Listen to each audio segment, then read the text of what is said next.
বছর 60 বছর হায়াত লাগাইয়া আমি কেউ সবাইকে আল্লাহু আকবার দুনিয়াতে পাঠিয়ে দিয়েছি রে বান্দারা। ও বান্দা দুনিয়ার জমিনে লম্বা সামান্য হায়াত পাইয়া এখন আমি মালিকের আর চেনো না। এখন দুনিয়ার সন্তানদের মহব্বতে করিয়া, সম্পদের মহব্বতে করিয়া, বাড়িগাড়ি মহব্বতে করিয়া, স্ত্রীর মহব্বতে করিয়া, ও বান্দা দুনিয়া হাসতাম সাহেব মহব্বতে করিয়া, ও বান্দা আমি মালিকের বলিয়া গেছে রে বান্দা। ও বান্দা আমি মাওলা বড় দয়ার, আমি মাওলা বড় মায়ার।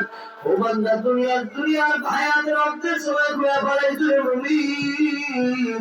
ও বান্দা দুনিয়ার জীবনের সময় শেষ সময় সর্ব সময় ঘুরে পড়াইছো।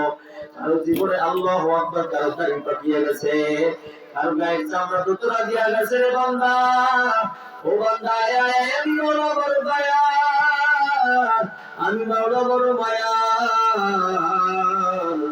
আমি মাওলার দরবারে যদি আজকে কোরআনের বাগানে বসিয়া আমি মাওলার দরবারে তোদের জীবনের গুনার কথা স্মরণ করিয়া যদি আমি মাওলার দরবারে মাফ চাওয়ার মতো চাইতে পারো রে বান্দা, আমি মাওলা বড় দয়ার, আমি মাওলা বড় মায়ার। আমি মাওলা ওয়াদা করেছি আমার রাসূলের হাদিসের ভিতরে আমার রাসূল বলেছে যদি কোরআনের বাগানে বসতে পারো, এই যদি হাদিসের বাগানে বসিয়া আমি মাওলার স্মরণ করিয়া গুনার কথা বলে করিয়া যদি গুনার কথা তওবা করিয়া জীবনে আর গুনার কাছে আমি মাওলা যাব না।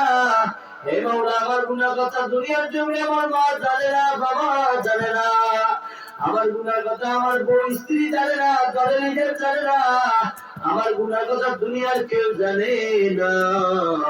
এই গুনার কথা কেবলমাত্র মাওলা জানো তুমি। ও মাওলা দুনিয়ার জমিনে আমার গুনার কথা আমার মা যদি জানতো, আমার মা আমাকে সন্তান বলে দিত না।